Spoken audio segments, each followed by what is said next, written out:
கும்பராசி நேயர்களே, உங்களுக்கு இதுவரை 5ஆம் இடத்திலிருந்து வந்த குரு பகவான் இப்பொழுது 6ஆம் இடம் சென்றிருக்கிறார். 6ஆம் இடம் என்பது பிரச்சனைக்குரிய இடம்தான். வம்பு வழக்கு, தீராத நோய் எல்லாமே இருக்கும், கடனும் இருக்கும். அப்புறம் இப்போ உங்களுக்கு சனியும் 2ஆம் இடத்துல இருக்கார், ராகுவும் உங்கள் ராசிலேயே இருக்கார், 3ல் செவ்வாய் இருக்கார். அவர் 20ஆம் தேதி நகர்ந்து 4ஆம் இடம் போகிறாரு. 4ஆம் இடத்துல இருக்கிற சூரியன் 5 போகிறாரு. அப்போ அது ஒன்று தான் உங்களுக்கு சப்போர்ட்டாக இருக்குது, சூரியன் ஒருத்தர் தான். இப்போ இந்த 6ஆம் இடத்துல இருக்கிற குருனால் தொழிலில் அதிகமாக பணத்தை இன்வெஸ்ட் பண்ணக்கூடாது, கடன் வாங்கி மேலும் மேலும் டெவலப் பண்ணுறேன்னு செய்யக்கூடாது.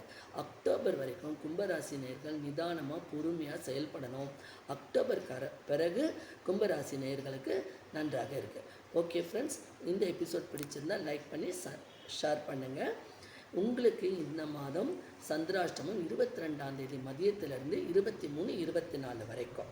ஓகே ஃப்ரெண்ட்ஸ், நன்றி, வணக்கம்.